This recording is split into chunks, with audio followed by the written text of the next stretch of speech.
Bonjour et bienvenue dans Cosmos Beta, le podcast qui explore les idées qui bousculent la science. Aujourd'hui, Chloé, on s'attaque à un document assez provocateur.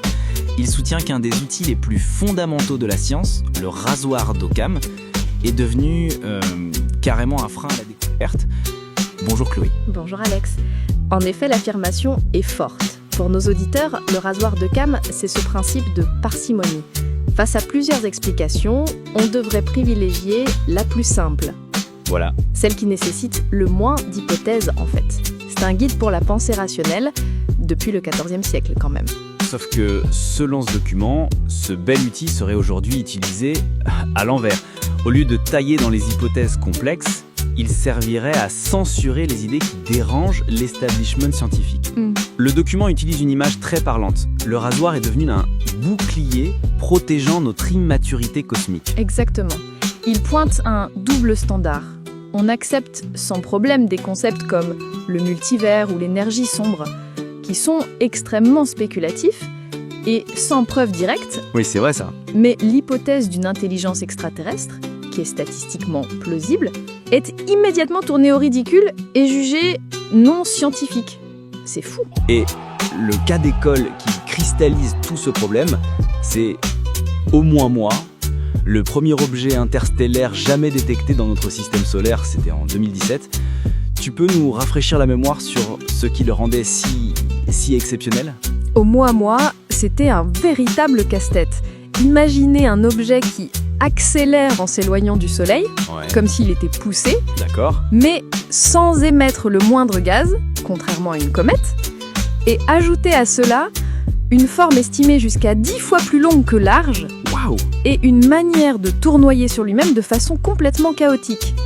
Franchement, il ne cochait aucune case connue. Face à ce mystère, la réaction de la communauté scientifique est fascinante.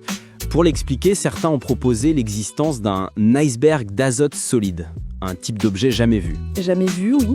qui se serait détaché d'une exopluton, elle aussi totalement hypothétique. C'est une explication qui multiplie les suppositions complexes, quoi. Et c'est là que le document parle d'inversion épistémologique. Il met en parallèle cette hypothèse très complexe avec une autre, beaucoup plus simple, un artefact technologique, comme une voile solaire, Une voile solaire, d'accord. dont l'accélération serait simplement due à la pression des photons du Soleil.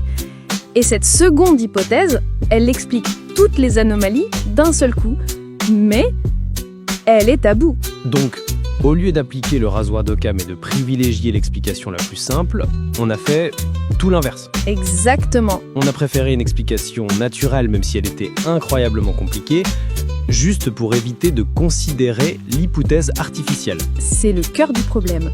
Et c'est là que l'auteur propose sa solution pour sortir de ce qu'il nomme notre immaturité cosmique, le T-score. L'idée, c'est de créer un outil pour dépasser nos propres biais. Alors, le T-score, comment ça marche ?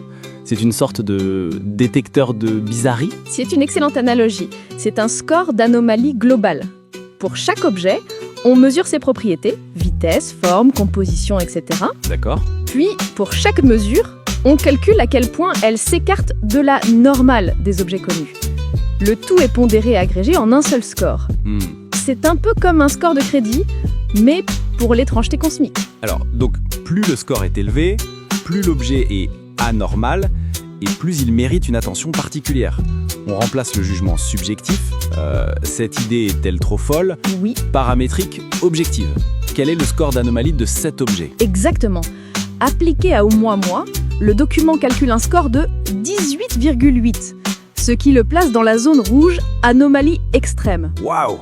Et un tel score imposerait, selon cette méthode, d'étudier équitablement toutes les hypothèses, y compris l'hypothèse artificielle, sans la rejeter a priori. C'est un vrai changement de paradigme.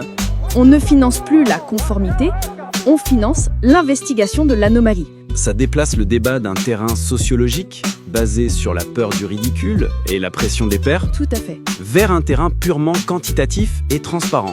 N'importe quel scientifique pourrait calculer le score et vérifier les conclusions. C'est une forme de démocratisation de l'analyse des anomalies, en fait. Le document se conclut d'ailleurs sur un véritable manifeste pour une nouvelle ère qui appelle à adopter ces métriques impartiales et à protéger les rechercheurs dissidents. La conclusion est puissante. Le TIP score n'est pas qu'une équation. C'est un acte de maturité cosmique. Il nous force à confronter nos biais, à quantifier nos ignorances et à investiguer l'univers avec l'humilité que commande son immensité. C'est un appel à grandir en tant que civilisation scientifique, passer de l'adolescence, où on se croit le centre de tout, Oui, à l'âge adulte, où on accepte notre place, peut-être tout à fait ordinaire, dans un cosmos immense et plein de surprises. maintenant, voici une question à laquelle nous aimerions que vous réfléchissiez. Si un tel système objectif existait et était appliqué aujourd'hui, quel autre grand mystère ou tabou de la science, en astronomie ou ailleurs, aimeriez-vous voir réévalué sans préjugés ?